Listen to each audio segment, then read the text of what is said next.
Hello princesses! Today I'm going to be talking about the Missha Velvet-like colour sticks. I have 3 shades in the shading category, so I've got a highlight, a middle contour and a darker contour, but these do come in blushes as well. I just didn't pick up any of the blush colours, just the other 3. So for these ones the product description says, effective velvet texture, accident colour and high adhesion, comfortable skincare with mango seed butter and avocado butter. I don't know what accident colour is. I feel like the word accident is the accident, but I don't actually know what else they would have meant, so okay. The packaging on these products is very functional. They are a very short, squat stick that have a cap on the top. I really like that the outside colour matches the inside colour because it makes it easy to tell the difference between which shade I'm picking up. There are 3 colours in the shading collection. We have the lightest, which is a highlight called Key Light, the middle tone is called Crema Filter, and then the darkest tone is called Sepia Filter. So I'm going to show you the highlighter first. I do have blush on, but it's a cream blush and I haven't set it with powder, so you should be able to see. So this is Key Light, which is the light shade.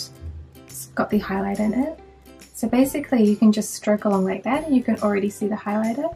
You can add a little bit more, a little bit less, and then I like to just give it a little pattern to make sure that the edges are blended, because obviously we don't want any harsh lines. And that's pretty much it.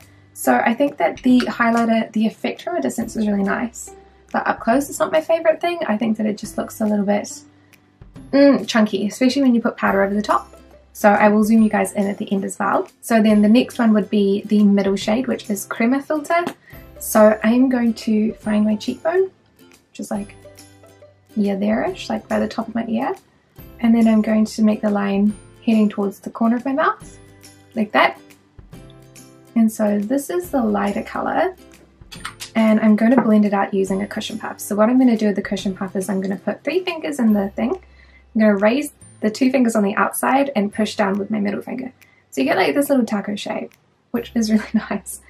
And then I'm just going to use that to again pat out the harsh lines. I try not to drag it too far down, so try to just blend on top of where it is, rather than trying to blend it up or trying to blend it down. This is such a good shade because it pretty much disappears into the skin. So you can see from that side, you can see that there is obviously something there. So there's some shaping to the face because I've got more of a contoured look now. But when you look to the side, or when I can see it in real life, I can't see any lines and it doesn't look too harsh. So that is the Crema Filter. That is my favourite one for every day.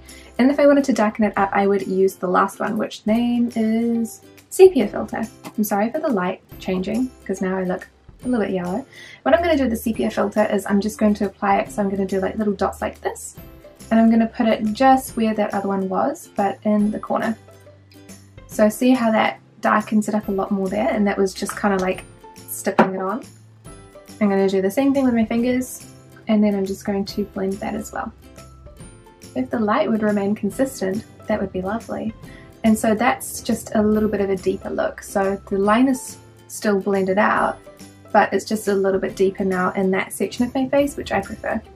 So this is my face not contoured. There is a birthmark here, so that kind of provides a little bit of shadow. But this definitely looks a little bit nicer. And then there's a highlight as well. So I'll zoom you in so you can see the highlighter a little bit better there. And then the contour as well. So now if I put powder over the top of it, and there's a really close angle that we've got going on here, I think that it works fine over the top of the contour. It'll dull it down just a little bit, but I think for the highlight it just looks really bad. So now it looks a lot less shiny, it looks a lot more chunky, but I just cannot get away, I think, without setting my face because my hair will stick to it. So that is what it looks like from a distance once it's been powdered. It's a little bit less intense, but it's still there. Overall, I'm actually a huge fan of these products, but one in particular, the middle shade, which is called Crema Filter, which now I have the name of in front of me, I can say.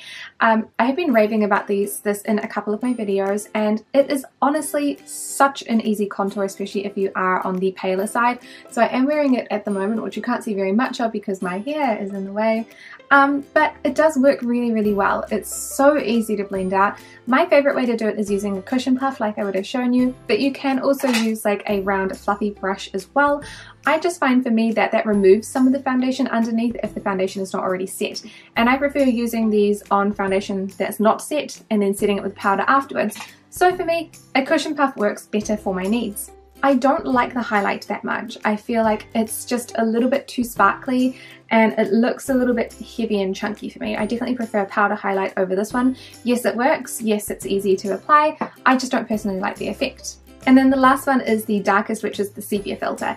I like this one also. I just don't like it as much as I like the Crema Filter, because I feel like this one, for me, the best way to use it is to layer it on top of Crema Filter to give just a little bit more added depth, like if I was going out or if I was at a nighttime event, because that way it doesn't look so intense. But for me, it's a bit too intense for every day-to-day like makeup look that I do, so it's not one that I reach for that often. However, I do feel like the formula of all three is really good. It's easy to work with and it looks really nice on the skin too. So overall, I would definitely recommend these, and I am a little bit interested in trying out the blushes as well. Let me know what you guys think. I think they have about 5 different colours in the blushes too. So thank you guys so much for watching this review, and I will see you in the next one. Bye!